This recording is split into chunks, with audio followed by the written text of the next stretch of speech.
Hi everyone, this is Alex here from Calgary Reads, also representing the work of the Early Childhood Coalitions of Alberta, the First 2000 Days Network, and that of the Steering Committee for the Symposium on the Impact of Screen Time on Early Childhood Development, which I know is a mouthful, but here we are. We're so excited to be officially launching the I'm Ready for Screens booklet, which is the synthesis of our learning from the symposium in October of 2019 and has been made in collaboration and consultation with the many professionals who shared with us on and following that day. The purpose of this video is to walk everyone through the resource so that you feel confident sharing it widely in community. So the first 2 pages of the book serve as an introduction to 2K, our light bulb bunny mascot for taking on the voice of a child. 2K is our guide through this booklet and all the others in the suite of I'm Ready booklets, which are all available digitally at calgaryreads.com/2K. These 2 pages explain more about the importance of the early years on brain development and frame the book as a tool for adults to help learn more about how children learn and grow, specifically in regards to using screens for fun. It should be stated here that we know there are many reasons for children and families to use adaptive technology in their daily lives, and that this book does not apply to the use of technology in that way. It is specifically geared to the use of screens for fun and for learning, which under current circumstances seems more important now than ever. This page is the one-stop shop for the 2019 Standard of Screen Use Guidelines from the Canadian Pediatrician Society, which prescribes no screens under the age of 2, with the exception of video calls, a limit to 1 cumulative hour per day with adult supervision for children between the ages of 2 and 5, and a maximum of 2 hours per day for children over the ages of 5, which should be as active and non-sedentary as possible, and again, shared with an important adult as often as possible. These pages dig a little deeper into what many see as a kind of extreme prohibition of screens for children under the age of 2, but reinforces 2 of our key messages. The first being that we still don't know how screens may positively and or potentially harmfully affect brain development during this critical period, but we do know how to positively build brains without them. And the second being this very quotable snippet. Screens are like sugar. Sometimes we need it, but most of the time it's just a nice treat to have and is better as part of a balanced lifestyle. These pages frame the idea of technoference, which asks us to reflect on what time spent on screens might actually be replacing or even displacing from our regular lives.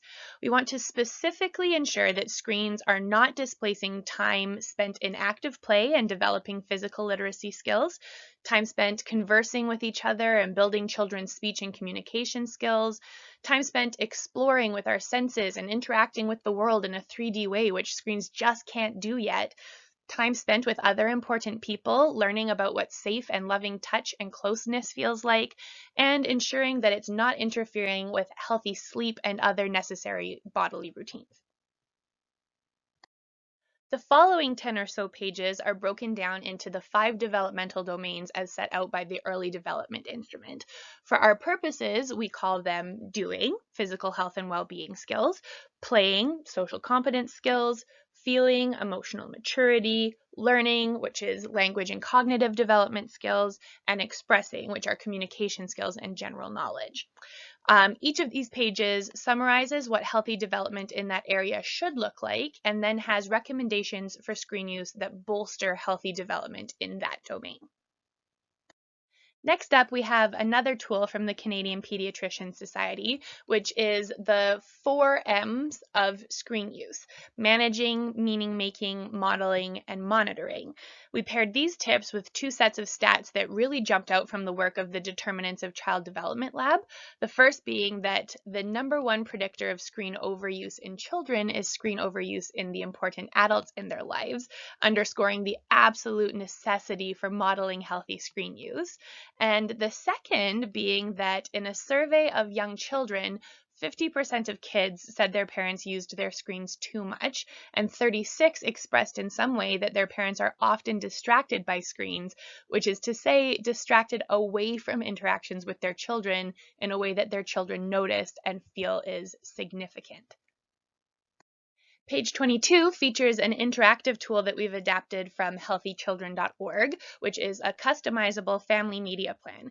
Families can collaborate together to create and sign off on this social contract, or can redirect to the online tool, which allows them to create a more robust plan with age-appropriate guidelines for each member of the family and the work, learning, and play that they do.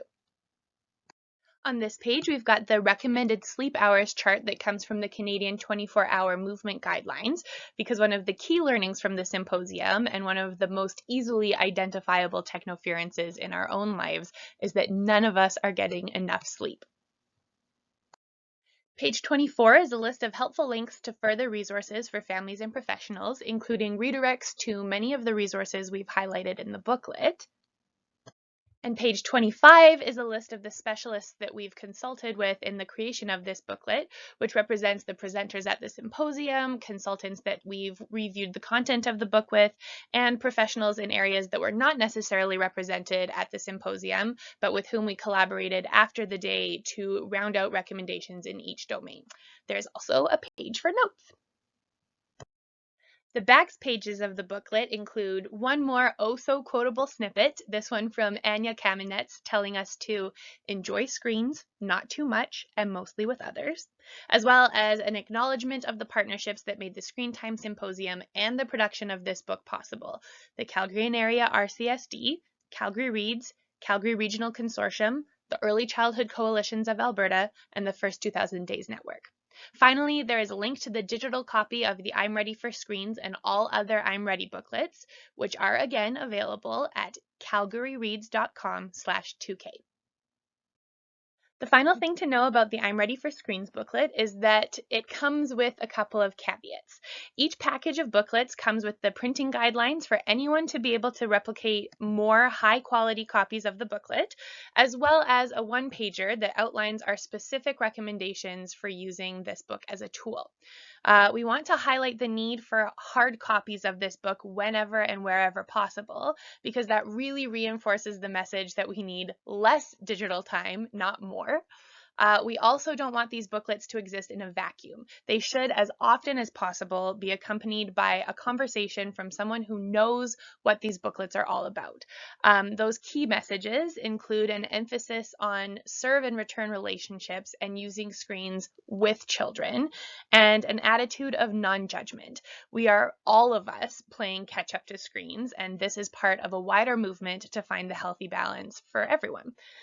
Finally, if you do find yourself creating more copies of the booklet, we would hugely appreciate the courtesy of you taking just a couple of moments to fill out the survey at calgaryreads.com/2k to just tell us a little bit more about how and where you'll be using the booklets so that we can track 2K's journey.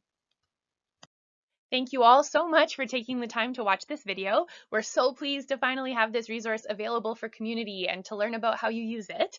If you have any more questions or need more information, please never hesitate to reach out to me at communications@calgaryreads.com.